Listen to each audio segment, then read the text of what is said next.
10 taon ng katapatan, tinapos ng isang gabi ng kalandian sa sarili naming kama. Habang hawak ko ang regalong pinag-ipunan ko para sa aming anibersaryo, narinig ko ang tawa ni Alonso kasama si Elena, ang babaeng itinuring kong kapatid. Sabi nila, wala akong kwentang asawa. Pero nagkakamali sila. Hindi ako luluha para sa mga basurang tulad nila. Sisiguraduhin kong sa kulungan ang bagsak ninyo. Handa na ba kayong mawala ang lahat? Huwag kang mag-alala, Elena. Hindi naman yan magigising. Masyadong pagod si Isabela sa pag-aayos ng mga dokumento ni Mami. Nakalimutan na niyang maging babae sa harap ko. Masyado siyang nakakasawa. Ang boses na yon, ang malamig at mapang-uyam na tinig ni Alonso, ay tila isang matalas na patalim na bumaon sa pandinig ni Isabela. Nakatayo siya sa labas ng kanilang sariling silid. Ang mga kamay ay nanginginig habang hawak ang isang maliit na asul na kahon na may gintong laso. Sa loob nito ay ang isang mamahaling relo, isang regalong pinag-ipunan niya sa loob ng 3 taon sa pamamagitan ng pagtanggap ng mga maliliit na proyektong arkitektura ng palihim sa kanyang biyenan. Ngayong gabi, ang kanilang ika-10 anibersaryo at binalak niyang sorpresahin ang asawa pagkatapos ng isang mahabang araw ng pagsisilbi sa pamilya De Vega. Ngunit ang sorpresa ay nasa kabilang panig ng pinto. Isang mahinang tawa ang sumunod, ang tawa ni Elena, ang babaeng itinuring niyang higit pa sa isang kaibigan, ang taong sinasabihan niya ng lahat ng kanyang mga pangarap at pighati. Kawawa naman siya, Alonso, pero aminin mo, mas masarap ang bawal, di ba? Mas buhay na buhay ka kapag kasama mo ako kaysa sa martir mong asawa. Ang bawat salita ay tila isang mitya na sumusugat sa kaluluwa ni Isabela. Ang kanyang mga binti ay tila nawalan ng lakas, naging malambot na parang papel. Ang hangin sa koridor ay biglang naging malapot at mahirap hingahin. Dahan-dahang bumukas ang kanyang mga daliri at ang asul na kahon ay nadulas mula sa kanyang palad. Bumagsak ito sa makapal na alpombra nang walang tunog. Ngunit sa loob ng dibdib ni Isabela, may isang bagay na malakas na gumuho, isang pundasyon ng 10 taong katapatan na biglang naging abo. Hindi siya makasigaw. Ang kanyang lalamunan ay tila pinihit ng isang hindi nakikitang kamay, tuyot at mahapdi. Ang kanyang paningin ay nagsimulang lumabo, hindi dahil sa luha, kundi dahil sa matinding hilo na dulot ng katotohanang mas masahol pa sa kamatayan. Ang amoy ng pamilyar na pabango ni Elena na lumalabas mula sa siwang ng pinto ay naging lason sa kanyang pang-amoy. Sa gitna ng kanyang pagkawasak, isang matigas na hakbang ang narinig mula sa dulo ng pasilyo. Si Doña Victoria, ang reyna ng mga De Vega, ay nakatayo doon na tila isang estatwa ng yelo. Walang bakas ng gulat sa kanyang mga mata. Tanging pagkapuot at pandidiri ang mababasa sa kanyang mukha habang nakatingin sa kanyang manugang. Huwag kang gagawa ng eksena, Isabela. Ang utos ng matandang babae, ang boses ay mababa, ngunit puno ng awtoridad. Lumapit siya at marahas na hinila ang braso ni Isabela palayo sa pinto. Dungis ka lang sa pader ng mansyong ito. Kung iniisip mong luluha ako para sa'yo, nagkakamali ka. Kinaladkad siya ni Doña Victoria patungo sa library at doon ay marahas siyang binitawan. Kumuha ang matanda ng isang checkbook mula sa kanyang mesa, mabilis na sumulat at pinunit ang isang pahina. Inihagis niya ang pirasong papel sa paanan ni Isabela. 10 milyon!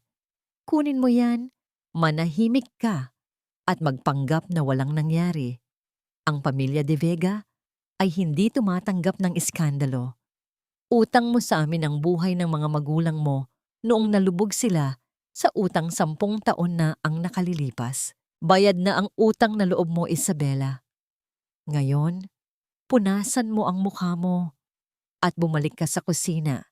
May mga bisitang darating bukas at kailangan mong maging perpektong asawa. Tiningnan ni Isabela ang tseke sa sahig. Ang puting papel na yon ay tila isang lantarang insulto sa bawat sakripisyong ginawa niya. Ang pagbitiw sa kanyang karera, ang pagtitiis sa pangaalipusta ng biyenan, at ang pag-aalay ng kanyang buong pagkatao para sa isang lalaking itinuring siyang kasangkapan lamang. Nanginig ang kanyang labi, ngunit hindi dahil sa takot. Isang kakaibang init ang nagsimulang dumaloy sa kanyang mga ugat, pumapalit sa nagyayelong pighati. Dahan-dahan niyang inangat ang kanyang paningin, tiningnan ng diretso sa mata ang babaeng kinatakutan niya sa loob ng isang dekada. Sa labas, ang langit ay tuluyan ng nagdilim at ang unang patak ng ulan ay nagsimulang humampas sa bintana. Tila isang babala ng paparating na unos na walang sinuman sa mansyong yun ang nakahanda. Kaya ko bang bayaran ang sarili kong dignidad ng isang pirasong papel na may pirma ng isang mamamatay tao ng kaluluwa? O ito na ang huling gabing magiging bilanggo ako ng kanilang mga kasinungalingan? Ang bawat hakbang sa makinis na sahig na marmol ng mansyon ay tila paglakad sa ibabaw ng manipis na yelo. Hindi nakatulog si Isabela. Ang lamig ng madaling araw ay tumagos sa kanyang mga buto, ngunit mas matindi ang ginaw na dala ng katahimikan sa loob ng bahay. Nang tangangkaing abutin ang kanyang cellphone sa ibabaw ng nightstand, tanging bakanting espasyo ang kanyang nakapa. Wala na ang kanyang gamit. Wala na ang kanyang susi. Ang pintuan ng kanyang silid ay dahan-dahang bumukas at ang anino ni Doña Victoria ay muling lumitaw. Dala ang kapangyarihang tila gustong sumakal sa bawat hininga ni Isabela. Huwag mo nang hanapin ang mga gamit mo, Isabela. Pansamantala ay mananatili ka muna rito sa loob ng mansyon. Hindi ko hahayaang lumabas ka at maghasik ng kung anong kwento na sisira sa amin. Ang boses ng matanda ay walang emosyon, parang pagbasasa ng isang listahan ng mga ari-arian. Tumingin si Isabela sa kanyang biyenan. Ang kanyang mga mata ay mapula at pagod. Ikinukulong niyo ba ako rito, Mami? Pagkatapos ng lahat ng ginawa ng anak niyo, ako pa rin ba ang kailangang magdusa? Isang mapait na ngiti ang sumilay sa labi ni Doña Victoria. Lumapit siya at hinawakan ang baba ni Isabela, pilit na pinatingala ito. Huwag mong kalilimutan kung saan ka nanggaling. Naaalala mo ba ang mukha ng iyong ama 10 taon na ang nakalilipas? Nakaluhod siya sa harap ng pintuan ko, umiiyak dahil mawawala ang lahat sa inyo. Kami ang sumagip sa inyo. Kami ang nagbigay sa iyo ng pangalan. Ang utang na loob mo sa pamilya De Vega ay hindi kayang bayaran ng 10 milyong piso. Kaya kung iniisip mong lalaban ka, isipin mo muna kung anong mangyayari sa pamilya mo kapag binawi ko ang lahat ng tulong na tinatamasa nila. Nanigas ang katawan ni Isabela, ang utang na loob, ang mahiwagang salita na ginamit nilang tanikala upang igapos siya sa loob ng isang dekada. Binitawan siya ni Doña Victoria at lumabas, ngunit bago pa man makahinga si Isabela, pumasok naman si Elena. Ang dati niyang kaibigan ay nakasuot na ng isa sa mga paboritong bestido ni Isabela. Tila ba sinisimulan na nitong angkinin ang bawat piraso ng kanyang buhay. Look, Isabela, don't be so dramatic. This is high society. Lalaki lang si Alonso, he needs excitement. Pero ikaw pa rin naman ang legal wife, di ba? Just stay in your place and everyone will be happy. Sabi ni Elena habang tinitingnan ang sarili sa salamin ni Isabela. Inaayos ang kanyang buhok na tila wala siyang ginawang kasalanan. Masaya ka ba, Elena? Ang itayo ang sarili mong ligaya sa ibabaw ng pagkawasak ko? Mahinang tanong ni Isabela, ang kanyang tinig ay nanginginig sa puot. Tumawa lang si Elena. Isang tunog na tila pagkalansing ng mga huwad na alahas. Happiness is a choice, dear. And I chose to be with a man who can give me everything. Ngayon, ayusin mo ang sarili mo. May charity event tayo sa Forbes Park mamaya. Doña Victoria wants you to look perfect. Show them the happy De Vega family. Isang maling galaw. And you know what happens to your parents' house. Nang hapon ding iyon, natagpuan ni Isabela ang sarili sa gitna ng marangyang pagtitipon. Ang kanyang mukha ay nababalot ng makapal na foundation upang itago ang maputlang balat at ang pagod sa kanyang mga mata. Suot niya ang pinakamahal na alahas, ngunit pakiramdam niya ay tila siya isang biktima na pinalamutian bago ialay sa altar ng kasinungalingan.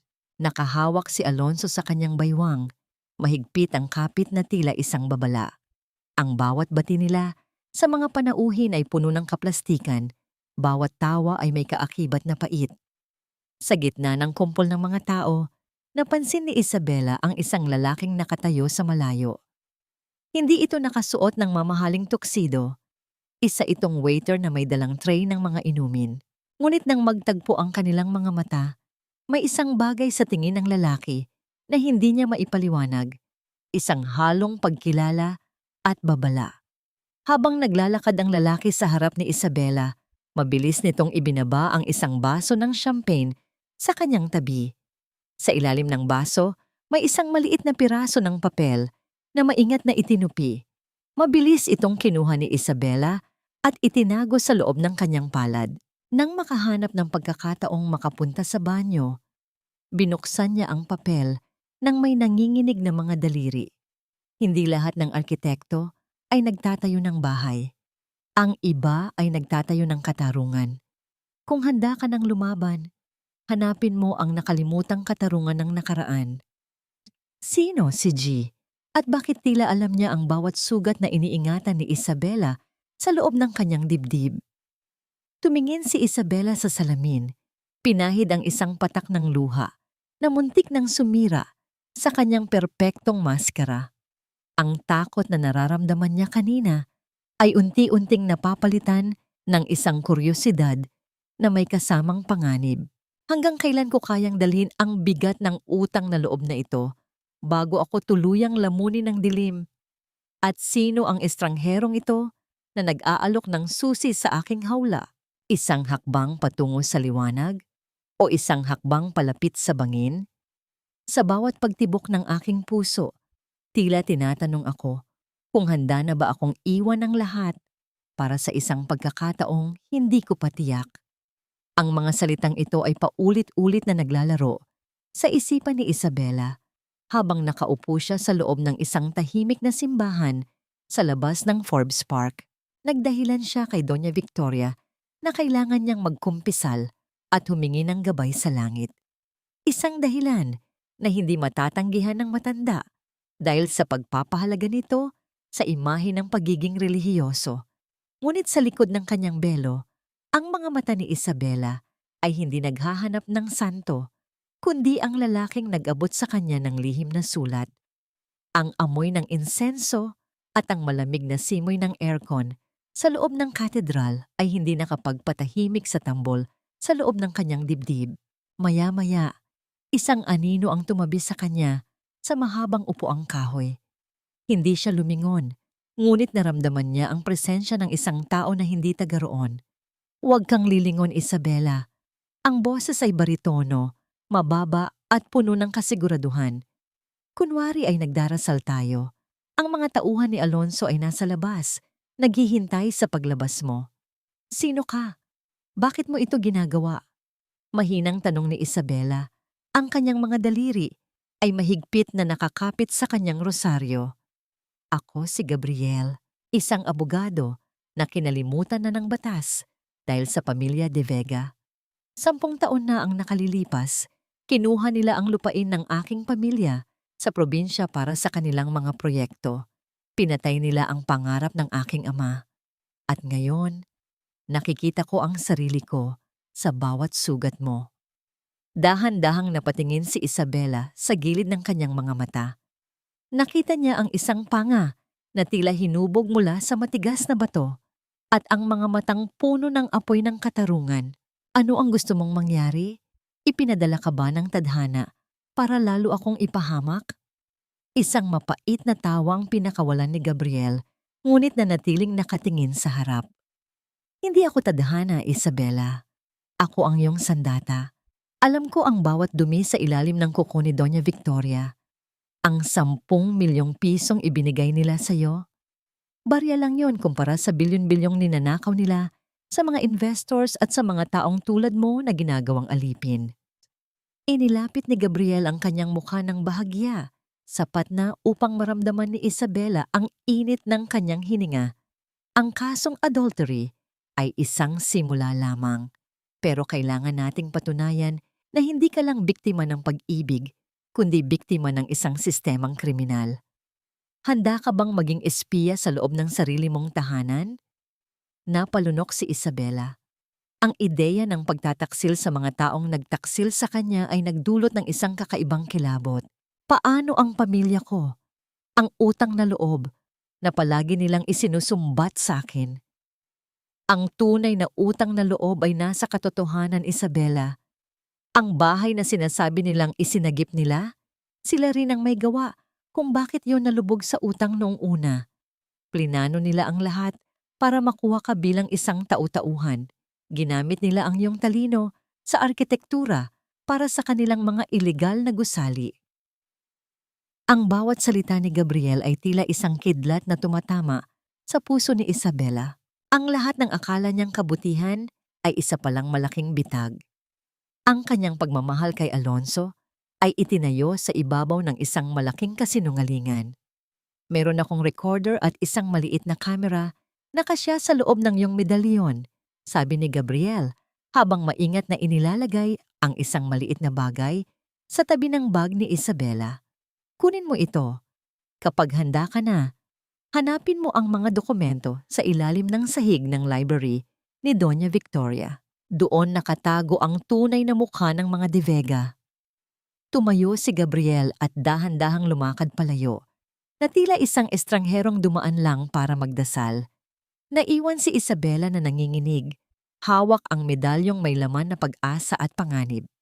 Paglabas niya ng simbahan, bumungad sa kanya ang nakasimangot na mukha ng bodyguard ni Alonso. Masyadong matagal ang kumpisal mo, ma'am. Hinahanap ka na ni Doña Victoria. Sumakay si Isabela sa sasakyan ng walang kibo. Habang tumatakbo ang kotse pabalik sa mansyon, hinawakan niya ang medalyon sa kanyang leeg. Sa unang pagkakataon sa loob ng 10 taon, hindi na siya natatakot sa dilim. Ngunit nang makarating siya sa pintuan ng mansyon, nakita niya ang isang bagay na nagpabilis muli ng kanyang tibok ng puso. Nakatayo si Alonso sa balkonahe, hawak ang isang piraso ng papel na pamilyar kay Isabela, ang sulat na ibinigay ni Gabriel sa charity event. Sino ang nagbibigay sa iyo ng mga sulat na ito, Isabela? Akala mo ba ay hindi ko malalaman ang bawat kilos mo?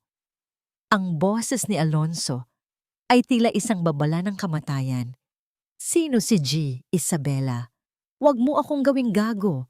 Akala mo ba ay hindi ko mahahalata ang bawat panginginig ng mga kamay mo sa tuwing may lumalapit sa iyong estranghero? Ang boses ni Alonso ay tila isang dagundong ng kulog sa loob ng marangyang balkonahe. Ang kanyang mga mata, na dati ay puno ng mapagpanggap na lambing, ay nag-aapoy na ngayon sa galit at hinala. Hawak niya ang maliit na piraso ng papel, ang sulat na naglalaman ng pangalan ni Gabriel, at tila gusto niyang durugin ito kasama ang dignidad ni Isabela. Nakatayo si Isabela sa tapat ng kanyang asawa, ang kanyang mga kamay ay mahigpit na nakakapit sa telang nakabalot sa kanyang balikat. Ramdam niya ang malamig na pawis na dumadaloy sa kanyang likuran, ngunit sa loob ng kanyang medalyon, ang maliit na recorder ni Gabriel ay tila nagbibigay sa kanya ng isang lihim na lakas. Isang tagahanga lang yan ng mga luma kong disenyo, Alonso. Maraming tao sa charity event ang nakakakilala sa akin bilang arkitekto, hindi lang bilang asawa mo. Mahinahon at malamig na sagot ni Isabela. Bagaman ang kanyang puso ay tila isang ibon na pilit kumakawala sa kanyang dibdib. Isang malakas na tawa ang pinakawalan ni Alonso bago niya marahas na hinawakan ang panga ni Isabela. Arkitekto? Huwag mo akong patawanin. Patay na ang karera mo, Isabela. Ikaw ay isang De Vega na ngayon. At ang tanging disenyo na dapat mong gawin ay ang disenyo ng isang masunuring asawa. Kung malalaman ko na may ibang lalaki sa likod nito, Sisiguraduhin kong hindi lang ikaw ang babagsak, pati ang pamilya mo sa probinsya ay kakalimutan ng lasa ng pagkain sa mesa. Binitawan niya si Isabela nang may pandidiri bago siya tumalikod at lumabas ng silid. Naiwan si Isabela na humihingal, ang kanyang panga ay masakit sa higpit ng hawak ni Alonso. Ngunit sa halip na luha, isang matalim na determinasyon ang kumislap sa kanyang mga mata. Kailangan niyang magsimulang kumilos. Ngayong gabi, habang ang buong mansyon ay natutulog sa ilalim ng kapangyarihan ng alak at kasinungalingan, kailangan niyang pasukin ang library ni Doña Victoria. 2:00 ng madaling araw. Ang mansyon ay balot ng isang nakabibinging katahimikan. Dahan-dahang lumabas si Isabela mula sa kanyang silid. Ang kanyang mga yapak ay hindi gumagawa ng anumang tunog sa makapal na alpombra. Ang bawat anino sa dingding ay tila isang bantay na handang sumigaw. Bawat huni ng hangin sa labas ay tila isang babala. Nang marating niya ang pinto ng library, ang kanyang kamay ay nanginginig. Habang hinahawakan ang gintong doorknob, dahan-dahan niya itong pinihit. Ang amoy ng mga lumang libro, mamahaling tabako, at alikabok ang sumalubong sa kanya. Sa loob ng library, ang liwanag ng buwan na dumadaan sa malaking bintana ay nagbibigay ng isang nakakatakot na anyo sa mga estatwa at kagamitan. Sinunod niya ang instruksyon ni Gabriel. Lumapit siya sa dulo ng silid, sa ilalim ng malaking portrait ni Doña Victoria na tila laging nakamasid sa bawat sulok. Lumuhod siya sa sahig, kinakapa ang mga kahoy na tile. Pagkatapos ng ilang sandali, naramdaman niya ang isang bahagi na medyo maluwag. Ginamit niya ang isang maliit na pait na nakuha niya sa kusina upang iangat ang kahoy. Ang tunog ng pagkiskis ng kahoy sa semento ay tila isang pagsabog sa gitna ng katahimikan, dahilan upang mapahinto siya at pigilin ang kanyang hininga.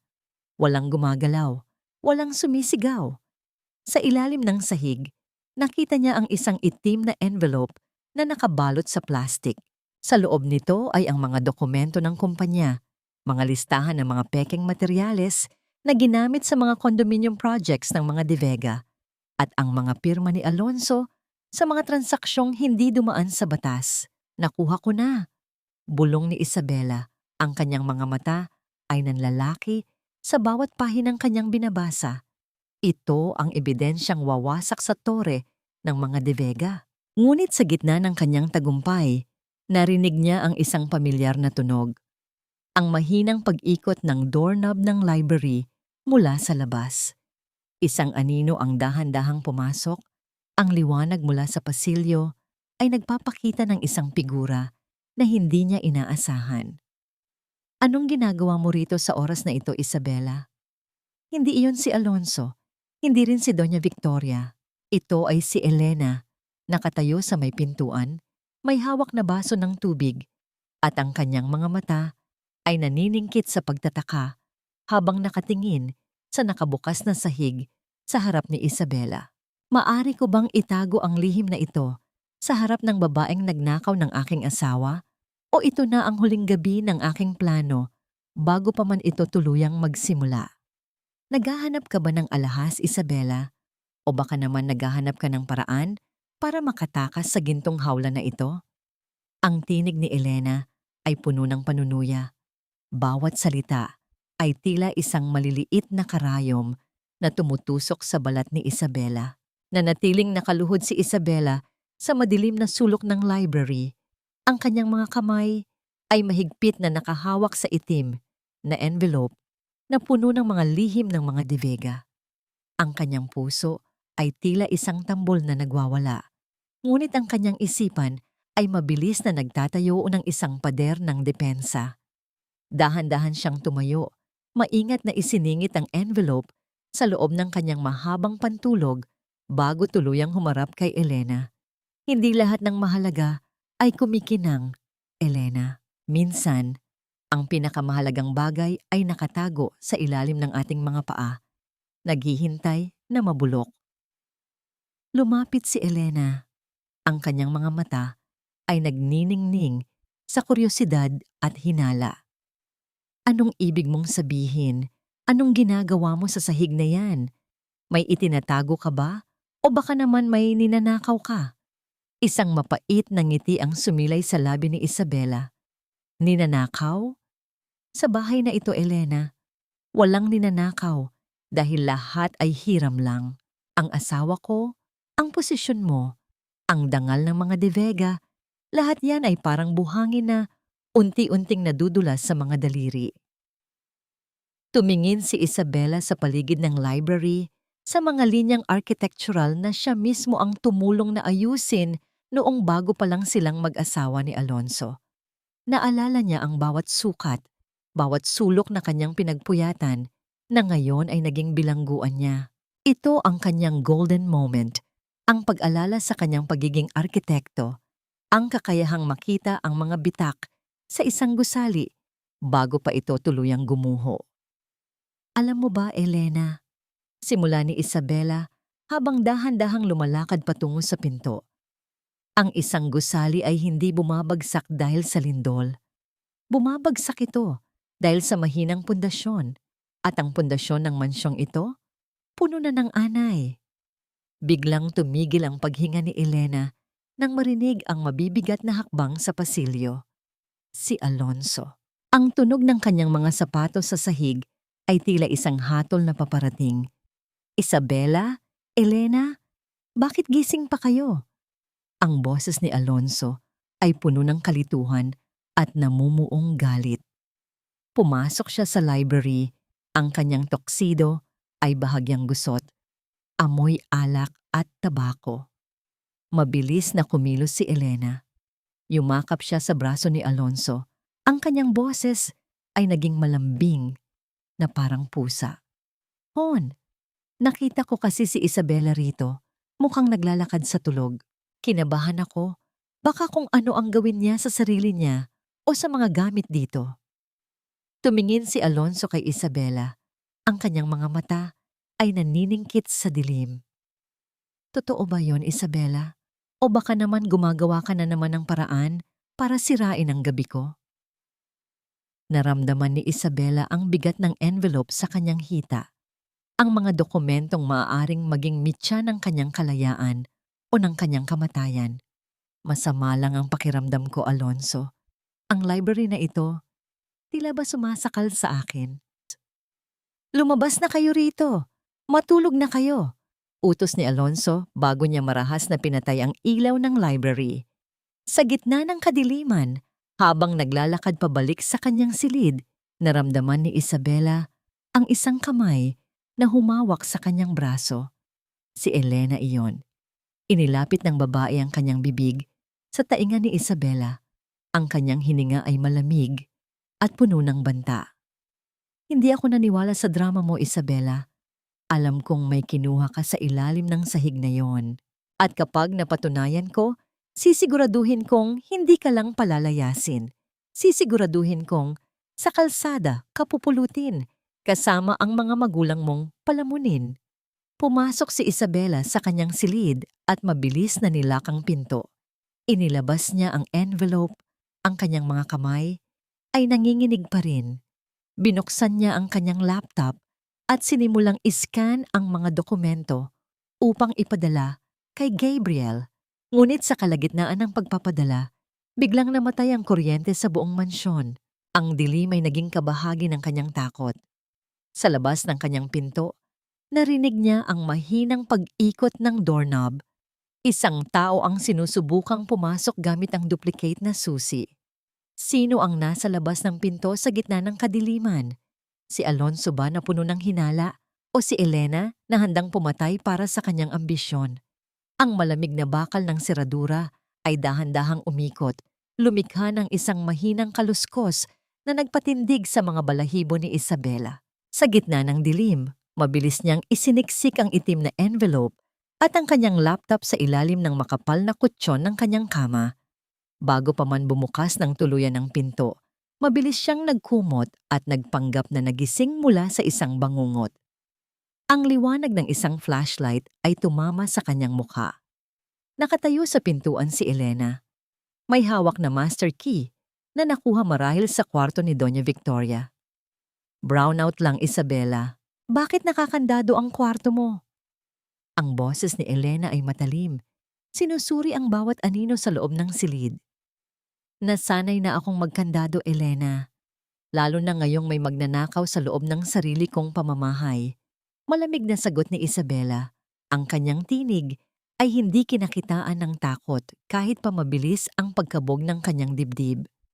Isang matunog na pag-ismid ang pinakawalan ni Elena bago ito tumalikod. Sumabay sa paglisan nito ang biglaang pagbabalik ng ilaw. Ngunit alam ni Isabela na ang totoong kadiliman sa mansyong ito ay hindi nakasalalay sa kuryente. Kinabukasan, ang hapagkainan ay tila isang entablado para sa isang masagwang dula. Nakaupo si Alonso sa kabisera, humihigop ng kape habang binabasa ang dyaryo. Sa kanyang tabi ay si Elena na tila ba walang nangyaring tensyon kagabi. Nang makita niya si Isabela na pababa ng hagdan, mabilis na tumayo si Elena at sinalubong siya ng isang matamis, ngunit nakakalasong ngiti. Isabela, halika na. Sabayan mo na kaming mag-almusal. Ipinaghanda kita ng paborito mong sinangag. Malambing na wika ni Elena. Hinawakan pa ang braso ni Isabela na para bang sila ay matalik na magkaibigan pa rin. Tiningnan ni Isabela ang kamay ni Elena bago dahan-dahang binawi ang kanyang braso. Hindi ako kumakain ng tira-tira, Elena. Kahit sa pagkain o kahit sa asawa. Bumagsak ang dyaryo ni Alonso sa mesa. Isabela, enough! Nagpapakumbaba na nga si Elena sa'yo. The least you could do is be civil. Tanggapin mo na lang ang sitwasyon. She makes me happy. Something you failed to do for years.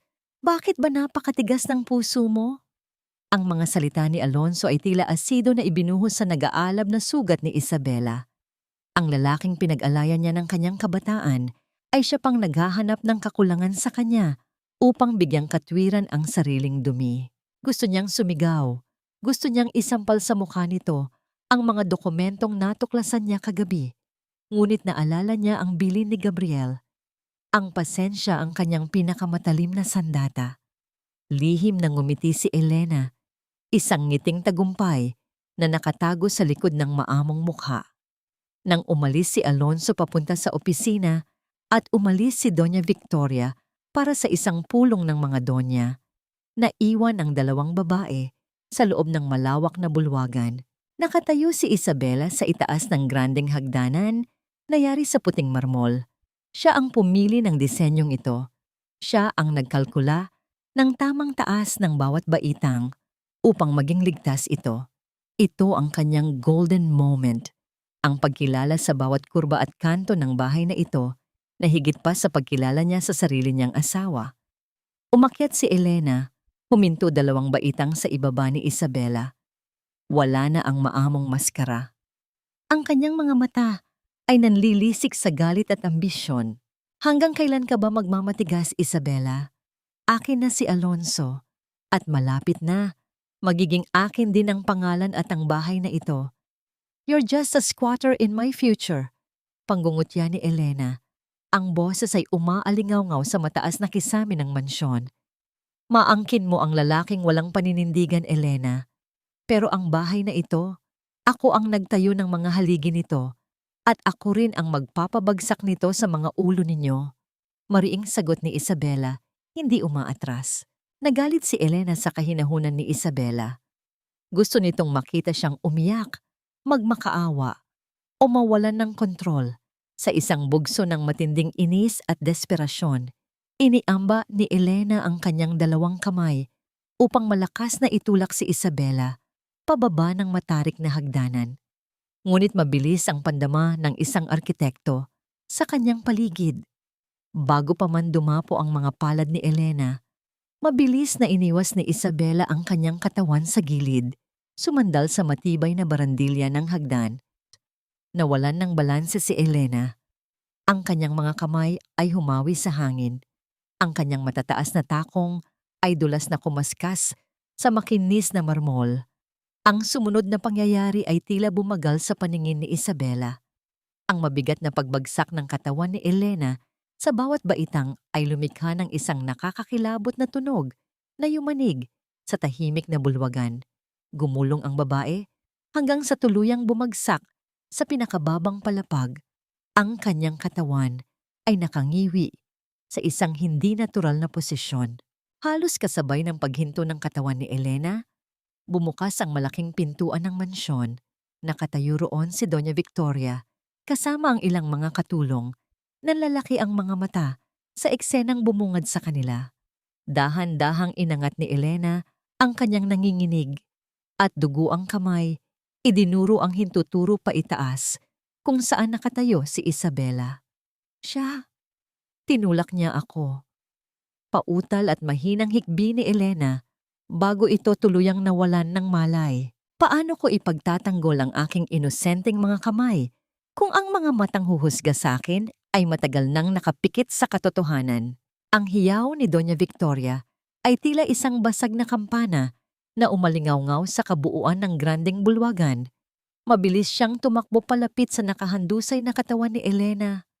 Ang kanyang mga mata ay nanlilisik sa galit habang nakatingala kay Isabela na nananatiling nakatayo sa itaas ng hagdanan.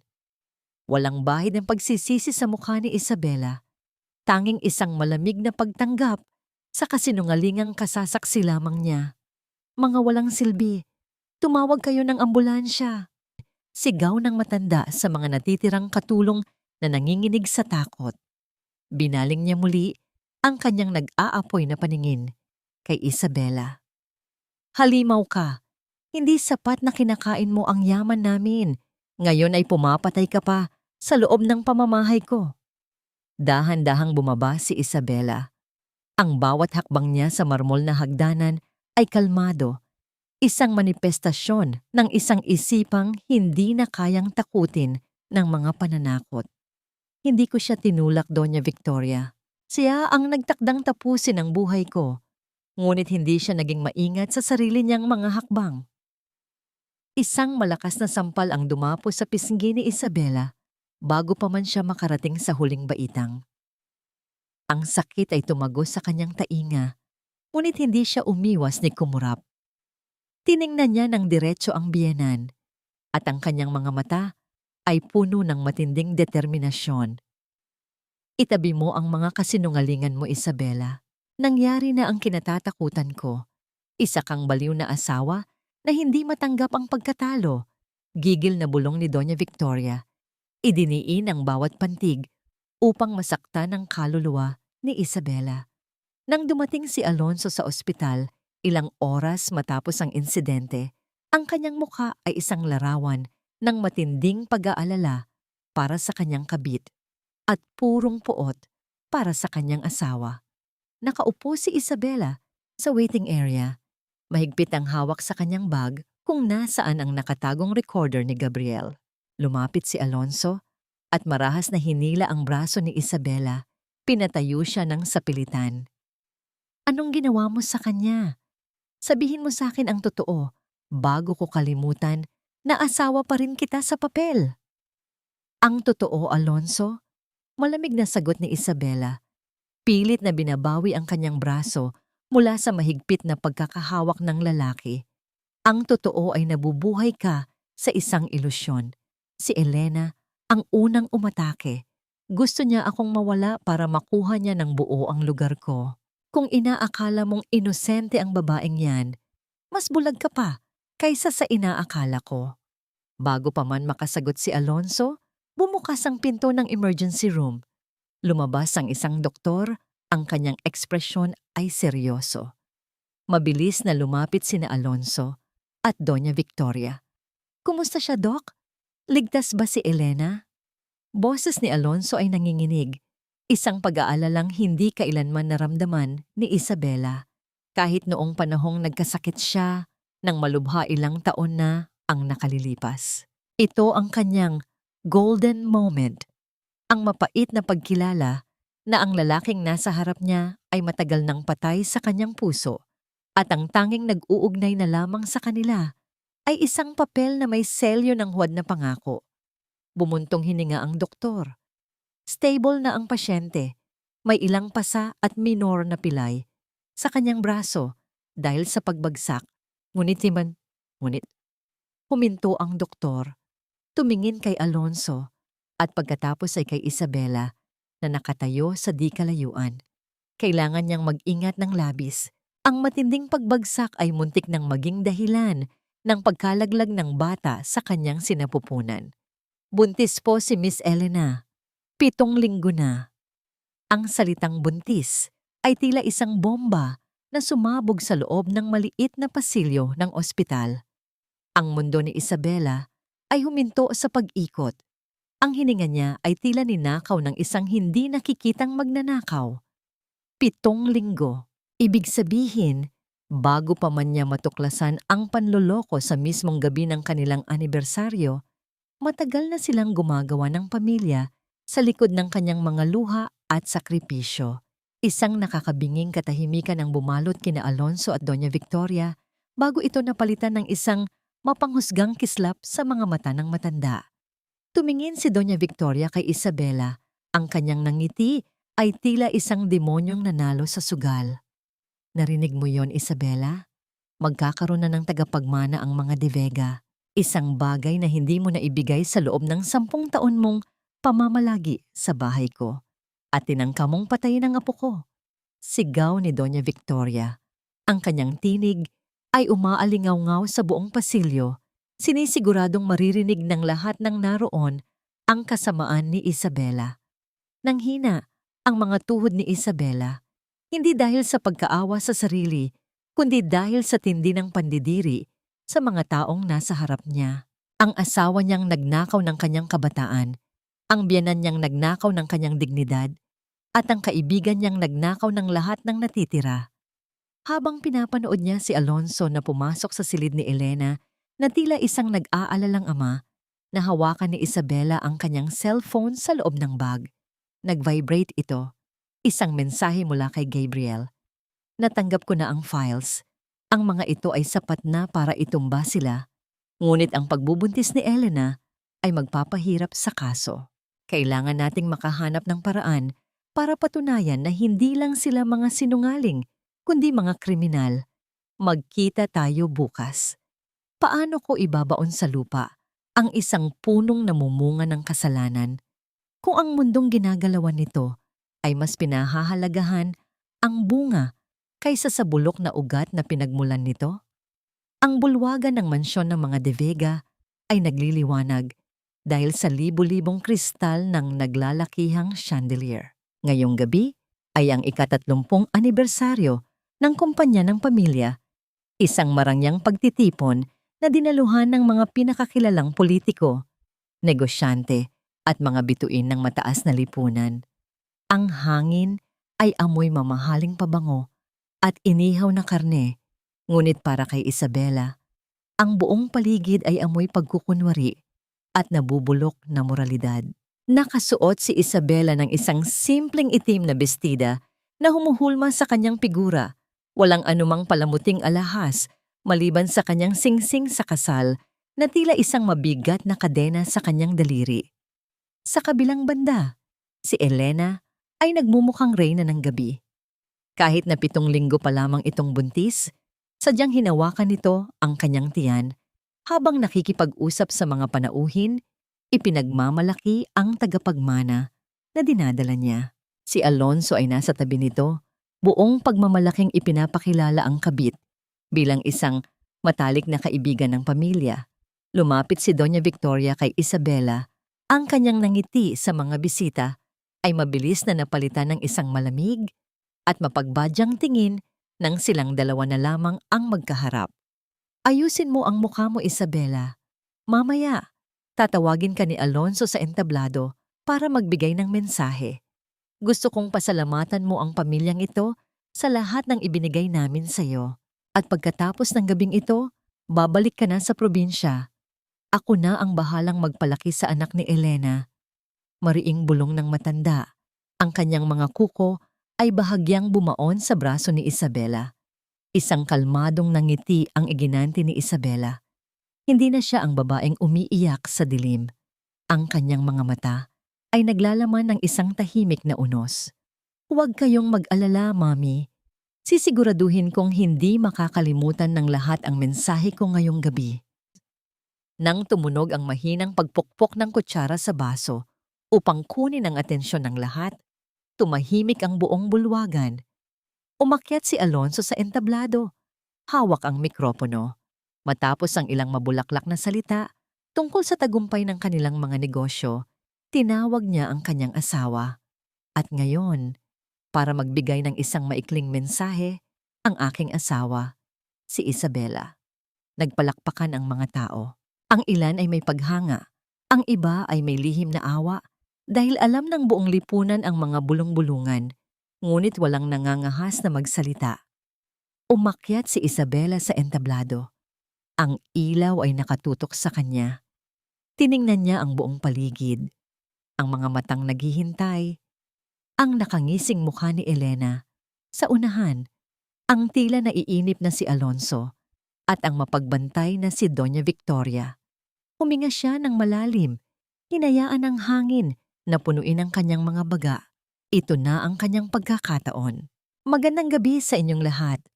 Simula ni Isabela, ang kanyang tinig ay buo at umaalingaw-ngaw sa bawat sulok ng mansyon.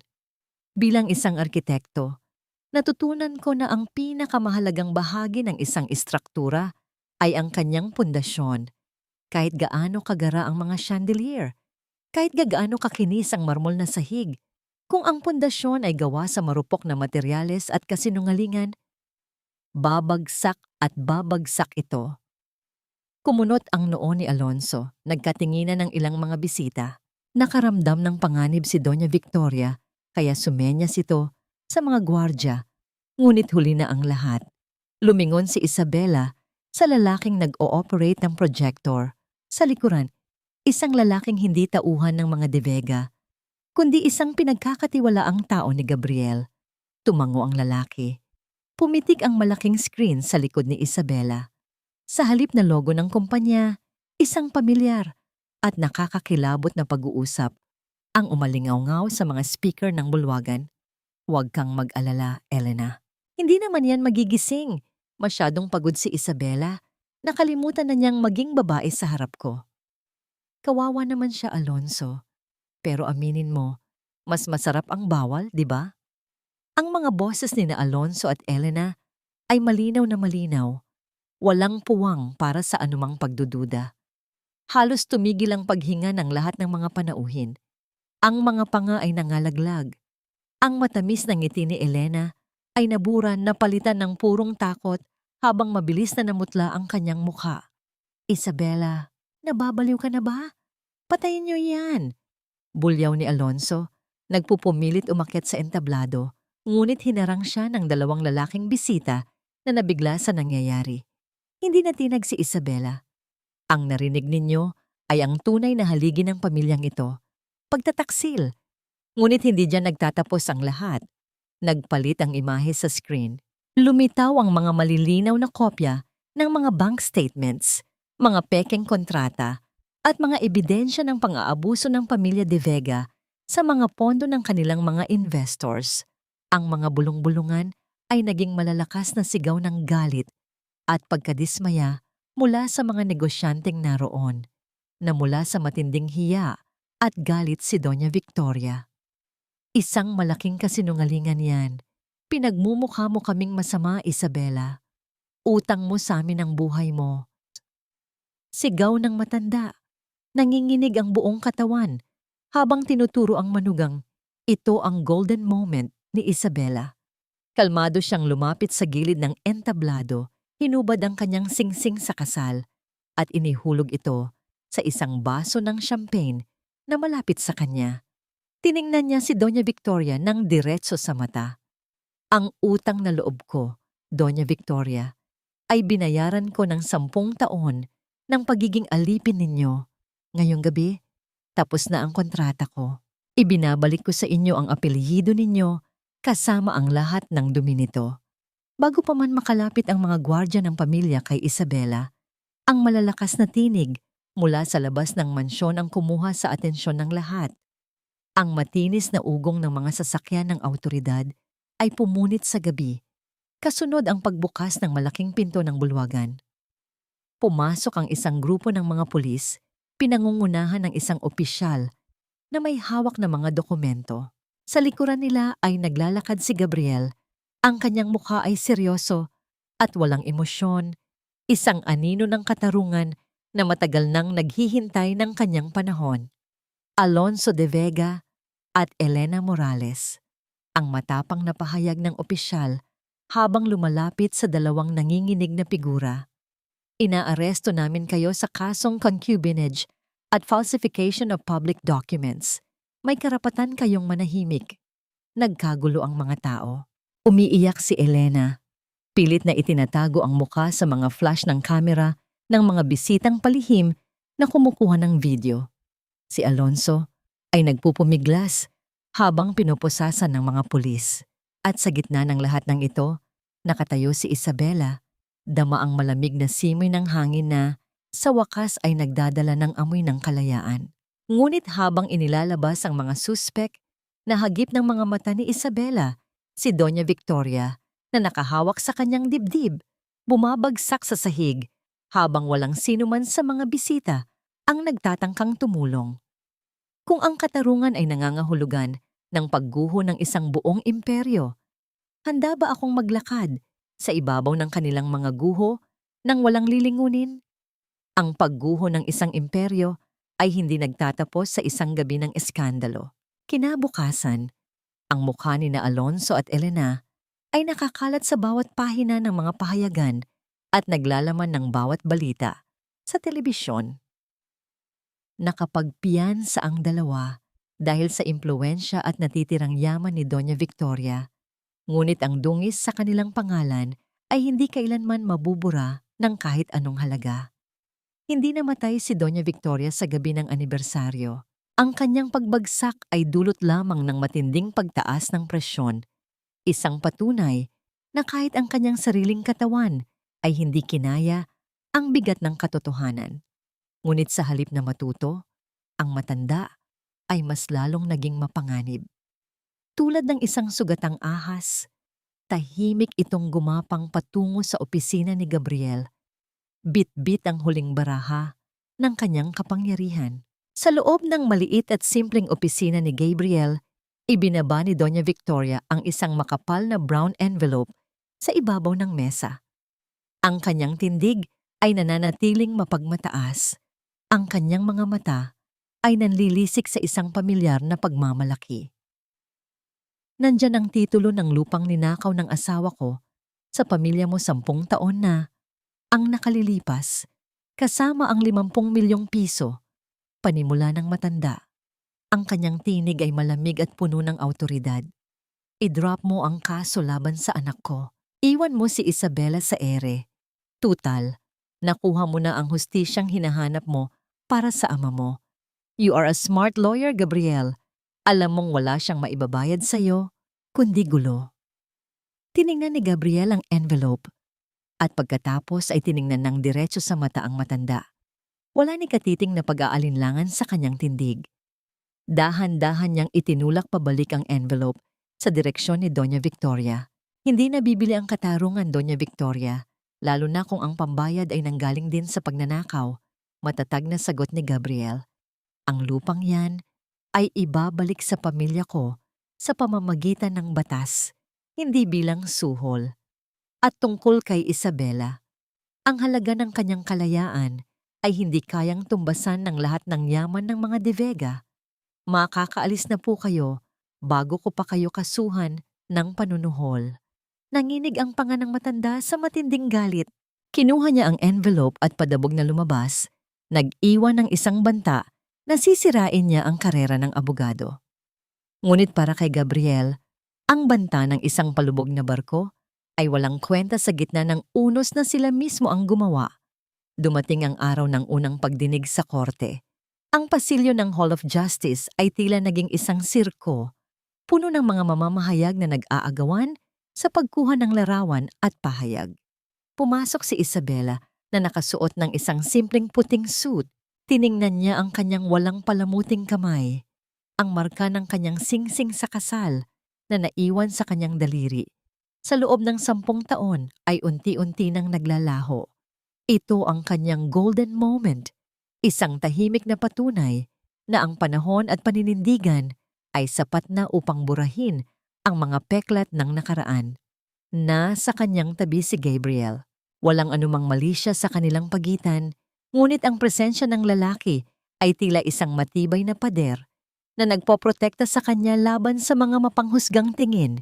Bahagyang idinampi ni Gabriel ang kanyang kamay sa ibabang bahagi ng likod ni Isabela upang alalayan siya sa paglalakad sa gitna ng makapal na pulutong ng tao. Ang simpleng pagdampi na yon ay nagbigay ng init at tapang sa nanlalamig na sistema ni Isabela. Sa kabilang dulo ng pasilyo, dumating sina Alonso at Elena. Agad na umiyak si Elena sa harap ng mga kamera. Hinahaplos ang kanyang tiyan na tila isang martir na inaapi. Naaawa po ako sa anak ko. Buntis po ako. At ang stress na ibinibigay ni Isabela ay pumapatay sa bata sa sinapupunan ko. Bitter lang siya dahil hindi niya mabigyan ng anak si Alonso. Humihikbing pahayag ni Elena. Ginagamit ang simpatiya ng publiko bilang kalasag. Alonso stood proudly next to her, glaring at Isabela. Makikita natin sa korte kung sino ang tunay na kriminal. Hindi ako makukulong dahil lang sa mga gawa-gawang ebidensya ng isang desperadang asawa. Ngunit sa loob ng tahimik at formal na silid ng korte, ang kayabangan ni Alonso ay unti-unting pinilas ni Gabriel. Matapos ilatag ang mga matibay na ebidensya ng pangangalo niya at ang mga pekeng dokumentong pinirmahan ng pamilya De Vega upang itago ang kanilang yaman, tumayo si Gabriel para sa kanyang huling manifestasyon. Your Honor, malakas at malinaw na wika ni Gabriel, ang kanyang boses ay umaaling-awngaw sa apat na sulok ng silid. Ang panig ng depensa ay paulit-ulit na ginagamit ang pagbubuntis ni Miss Elena Morales upang makakuha ng simpatiya at idahilan ang emosyonal na paninira laban sa aking kliyente.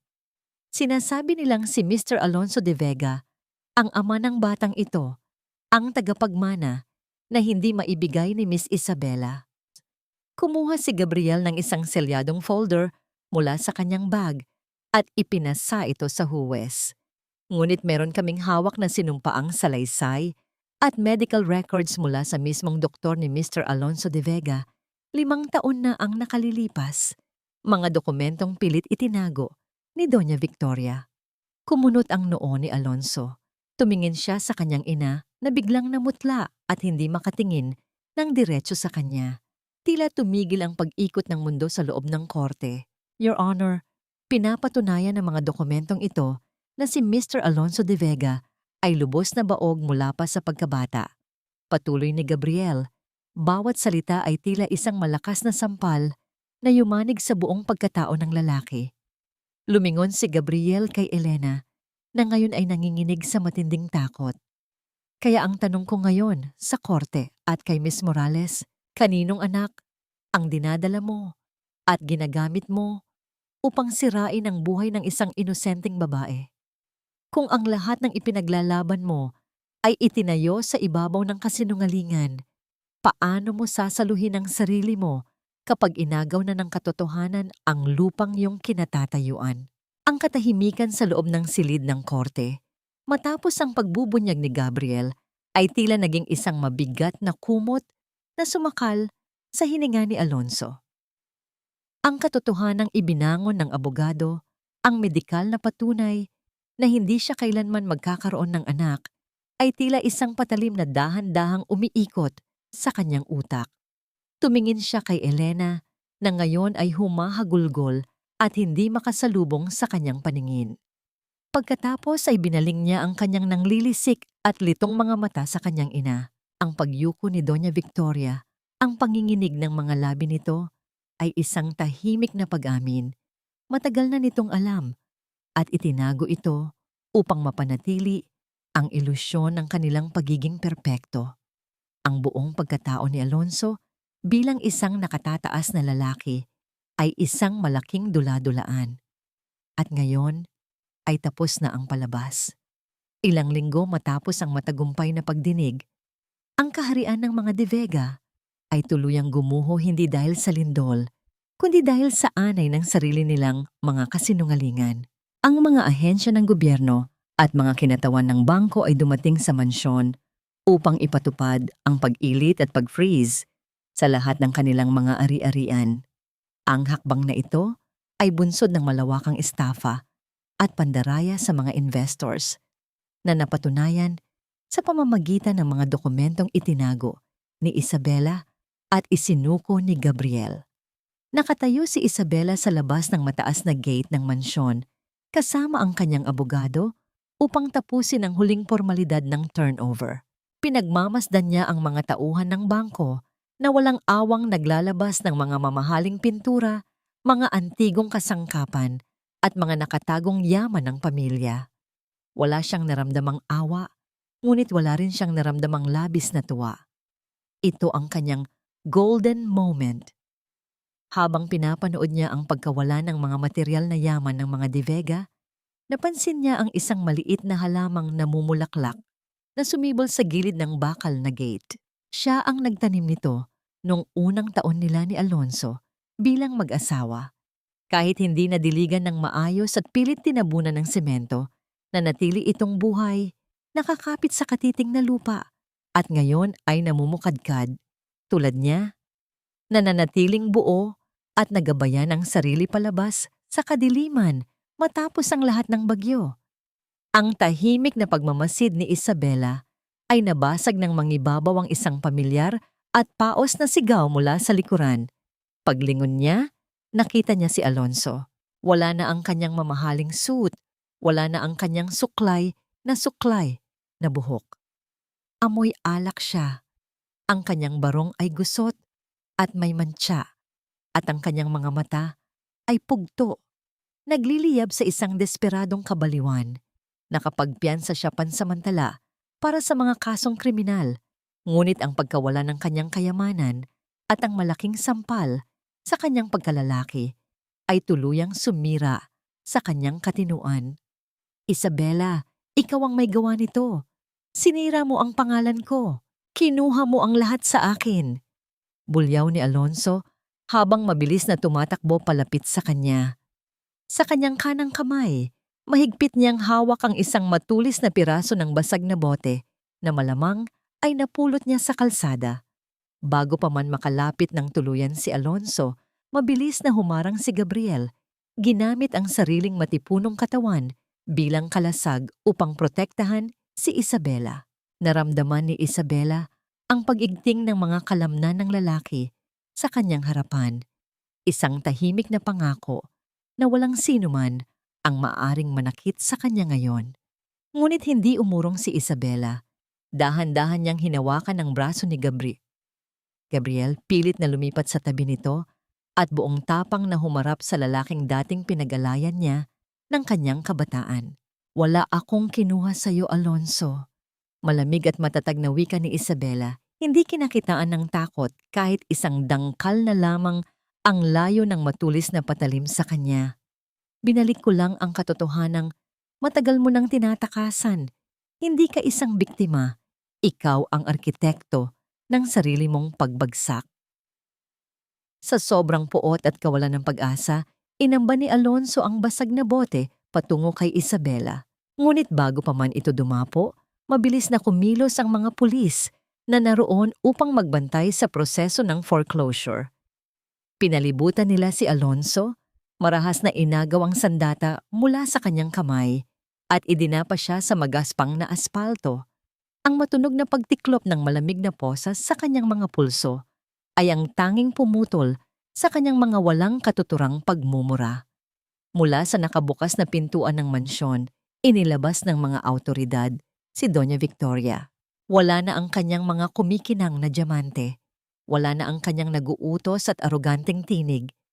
Nang makita niya ang kanyang kaisa-isang anak na nakadapa sa kalsada, posado at umiiyak na parang isang batang inagawan ng laruan, unti-unting nanghina ang mga tuhod ng matanda.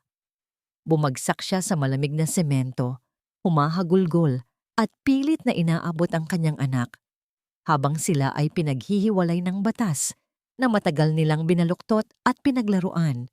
Naramdaman ni Isabela ang mainit at magaspang na palad ni Gabriel sa kanyang balikat.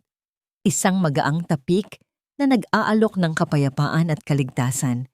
Tapos na ang laban sa mansyong ito. Ngunit nang maglakad sila palayo at pumasok sa sasakyan, tumunog ang cellphone ni Gabriel. Matapos ang isang maikling ngunit mabigat na pag-uusap, lumingon ang abogado kay Isabela. Ang kanyang mukha ay nababalot ng isang kakaibang lungkot at seryosong ekspresyon. Ang tawag na yon ay mula sa ospital ng Women's Correctional. Nandoon si Elena. Panimula ni Gabriel, ang kanyang boses ay maingat. Nagkaroon siya ng matinding komplikasyon sa kanyang pagbubuntis dahil sa stress at pagkahulog niya noong nakaraan.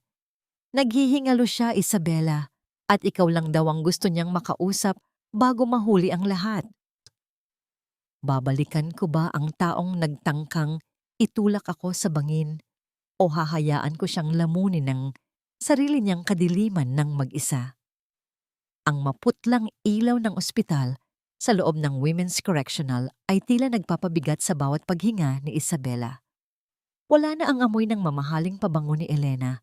Wala na rin ang kinang ng kanyang mga alahas na dati ay sumisilaw sa sinumang tumingin sa kanya. Pinalitan ito ng masangsang na amoy ng gamot at ang ritmikong tunog ng makinang nagbabantay sa kanyang mahinang tibok ng puso.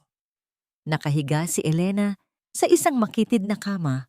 Ang kanyang balat ay kasing putla ng papel at ang kanyang mga mata na dati ay puno ng ambisyon ay ngayon ay malalalim at walang buhay. Nang maramdaman ni Elena ang presensya ni Isabela, dahan-dahan nitong iminulat ang kanyang mga mata. Isang tuyong ngiti ang sumilay sa kanyang mga labi. Isang ngiting puno ng pagsisisi at matinding sakit. "You came!" Mahinang bulong ni Elena. Ang kanyang boses ay tila hangin na lamang na dumadaan sa kanyang lalamunan. "Akala ko, hindi mo na ako sisiputin, Isabela." Lumapit si Isabela, ngunit pinanatili niya ang tamang distansya. Tiningnan niya ang babaeng minsan niyang tinawag na kapatid. Walang galit na nag-aalab sa kanyang dibdib ngayon. Tanging isang malalim na awa para sa isang kaluluwang naligaw dahil sa kasakiman. "Nandito ako dahil kailangan ko ng tuldok sa kabanatang ito ng buhay ko, Elena." Mahinahon, ngunit matatag na sagot ni Isabela. Isang pumatak na luha ang tumakas mula sa mga mata ni Elena, dumaan sa kanyang pisngi hanggang sa unan. "I was always jealous of you, Isabela. Kahit noong mga panahong wala kang pera, ang liwanag mo, hindi kayang bilhin. Akala ko, kapag inagaw ko si Alonso, kapag nakuha ko ang pwesto mo sa mansyon, magiging kasing liwanag mo ako. Pero ang totoo, ang ama ng batang ito ay isang matandang investor na sinubukan kong perahan nang malaman kong paubos na ang pera ng mga De Vega." Pumikit si Elena. Ang kanyang paghinga ay nagiging mabigat. "I lost everything. I lost the baby. I lost my life. Patawarin mo ako, Isabela. Please. I don't want to die with this heavy heart." Ito ang huling pagmamakaawa ng isang taong nakatayo sa bingit ng kamatayan. Huminga ng malalim si Isabela. Naisip niya ang lahat ng luhang iniluha niya sa loob ng malamig na mansyon. Ang mga gabing binuo niya ang kanyang sarili mula sa pagkakadurog. Dahan-dahan niyang inabot ang nanginginig na kamay ni Elena, hindi upang yakapin ang nakaraan, kundi upang bitawan ito ng tuluyan. "Hindi ko alam kung kaya kong kalimutan ang lahat ng ginawa mo, Elena. Ngunit ngayong gabi, pinapatawad ko na ang sarili ko sa pagtitiwala sa iyo. At dahil doon, pinapalaya na kita. Humingi ka ng tawad sa Diyos, hindi sa akin." Malambot na wika ni Isabela. Ilang oras matapos ang pag-uusap na yon, tuluyang bumigay ang katawan ni Elena. Ang babaeng naghangad ng lahat ay umalis sa mundo nang walang dalang anuman. Ang amoy ng gamot at kamatayan ay unti-unting napalitan ng pamilyar na halimuyak ng bagong tasang kape at malinis na papel. Makalipas ang 6 na buwan, ang mainit na sikat ng araw ay tumatagos sa malaking bintana ng isang maaliwalas na apartment sa Maynila. Nakatayo si Isabela sa harap ng isang malapad na drafting table. Ito ang kanyang golden moment. Wala na ang mabibigat na alahas sa kanyang katawan. Nakasuot lamang siya ng isang simpleng puting kamiseta at maong. Sa kanyang kamay ay isang lapis. Ang dulo nito ay matulis at handang gumuhit ng bagong kapalaran. Di naman niya ang magaspang na tekstura ng tracing paper. Ang bawat kumpas ng kanyang kamay ay lumilikha ng mga linya para sa isang community center. Isang gusaling magbibigay ng silungan, hindi isang mansyong nagkukulong ng kaluluwa. Ang bawat guhit niya ay isang patunay na ang kanyang talento ay hindi kailanman nabaon sa ilalim ng mga kasinungalingan ng mga De Vega. Ang tahimik niyang paglikha ay nahinto nang marinig niya ang tatlong mahihinang katok sa kanyang pintuan. Pagbukas niya, bumungad sa kanya ang mainit na ngiti ni Gabriel. May dala itong 2 kape at isang folder. Sana hindi ko naabala ang pinakamagaling na arkitekto sa lungsod. Biro ni Gabriel habang inaabot ang kape. Pumasok siya at iginala ang kanyang paningin sa mga nakasabit na blueprint sa dingding. Naramdaman ni Isabela ang pagbilis ng tibok ng kanyang puso. Ang presensya ni Gabriel ay laging nagdadala ng kakaibang kapayapaan na may kasamang tamis. Hindi naman, saktong nagpapahinga lang ang isip ko. Salamat dito, Gabriel, at salamat sa lahat. Natanggap ko na kahapon ang huling papel ng annulment namin ni Alonso. Lumapit si Gabriel. Ang kanyang mga mata ay puno ng sinseridad at isang paghanga na hindi niya na kailangang itago. Dahan-dahan niyang inabot ang isang nakawalang hibla ng buhok ni Isabela at marahan itong isinukbit sa likod ng kanyang tainga. Ang simpleng pagdampi ng kanyang mga daliri sa balat ni Isabela ay nagpadala ng init sa buong katawan ng babae.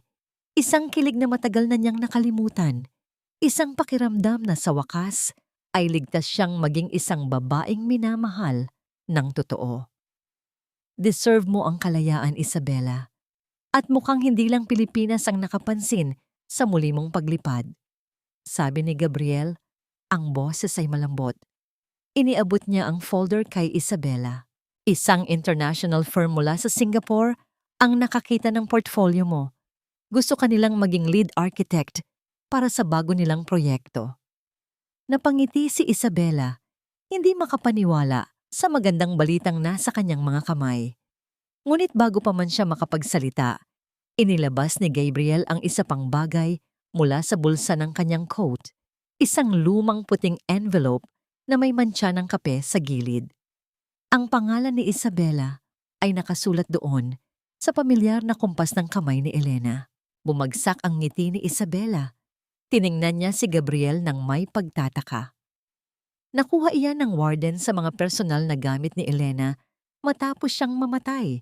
Ibinilin daw niya na ibigay sa iyo kapag opisyal na kayong hiwalay ni Alonso. Paliwanag ni Gabriel, ang kanyang tono ay naging seryoso. Hinawakan ni Isabela ang sulat. Ang papel ay tila napakabigat sa kanyang palad. Kung nakuha na niya ang kanyang kalayaan, ano pa ang lihim na gustong iparating ng babaeng sumira sa kanyang nakaraan mula sa kabilang buhay? Ang lumang puting envelope ay nakapatong sa ibabaw ng drafting table, tila isang multo mula sa nakaraan na naghihintay na bigyan ng atensyon. Tiningnan ni Isabela ang pangalan niya na nakasulat sa nanginginig na kumpas ng kamay ni Elena. Si Gabriel ay tahimik na nakatayo sa isang gilid, nagbibigay ng espasyo at oras na kailangan niya upang harapin ang huling anino ng kanyang kahapon. Dahan-dahang pinunit ni Isabela ang gilid ng envelope.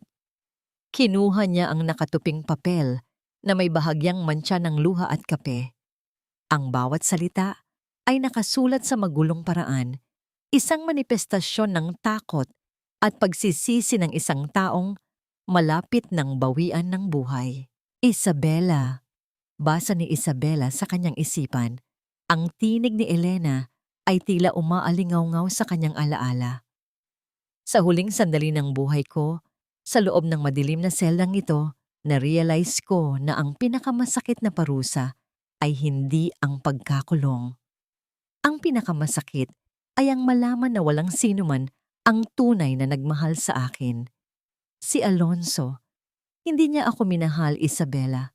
Ginamit niya lang ako para durugin ka. Dahil ikaw ang tanging babae na hindi niya kayang kontrolin. Ang kanyang ego ang kanyang tunay na asawa. Huwag kang lilingon pabalik.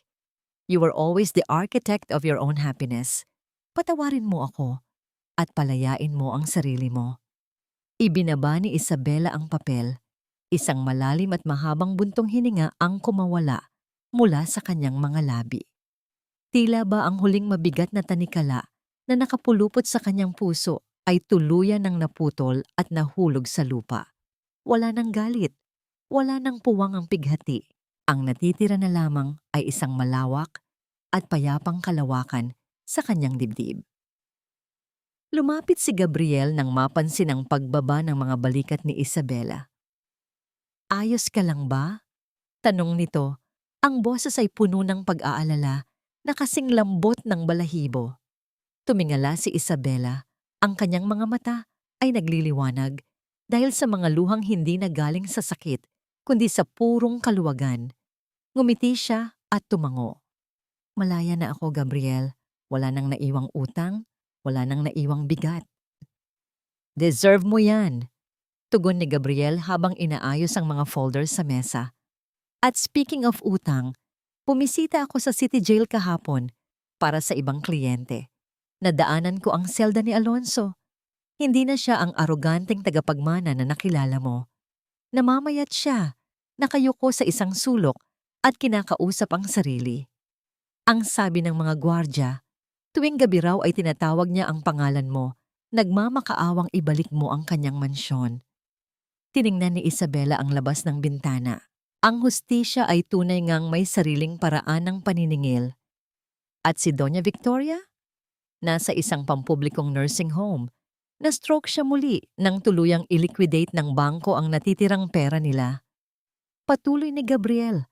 Ang kanyang tono ay walang bahid ng pagdiriwang, kundi pagtanggap lamang sa realidad ng karma. Paralisado ang kalahati ng katawan niya at hindi na siya makapagsalita. Lahat ng mga kaibigan niya sa high society na nakasama niya sa anibersaryo, wala ni isa ang dumalaw sa kanya.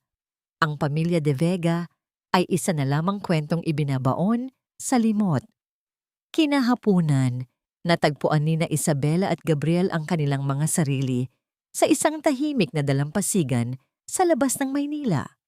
Ang langit ay pininturahan ng kulay, kahel at lila, isang perpektong obra maestra ng papalubog na araw. Umihip ang malamig na simoy ng hangin na nagmula sa dagat, tinatangay ang buhok ni Isabela. Ito ang kanyang golden moment. Hawak niya ang liham ni Elena. Dahan-dahan niya itong pinunit hanggang sa maging maliliit na piraso.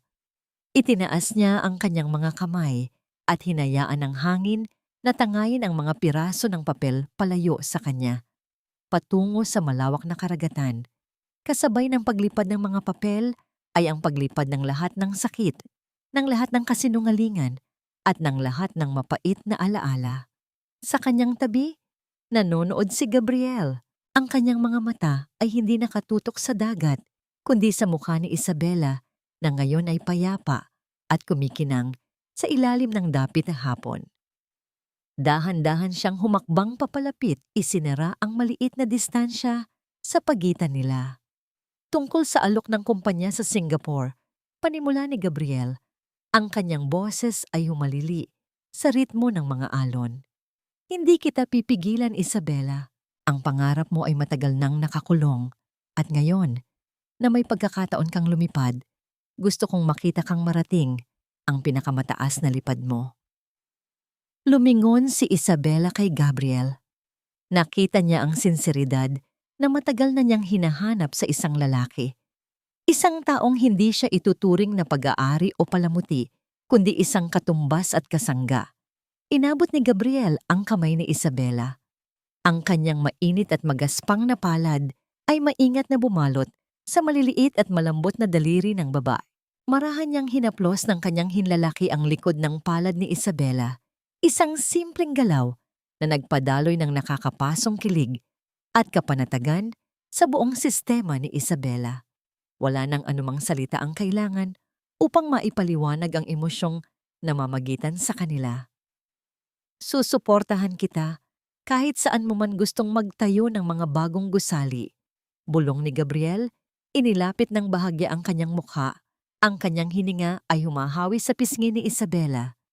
Pero gusto kong malaman mo na kung papayag ka, handa akong magtayo ng isang bagong pundasyon kasama ka. Hindi gawa sa bato o marmol, kundi gawa sa respeto at katotohanan. Kahit dito, kahit sa Singapore, o kahit saan paman. Ngumiti si Isabela, isang nangiting umaabot sa kanyang mga mata. Hindi siya sumagot gamit ang mga salita.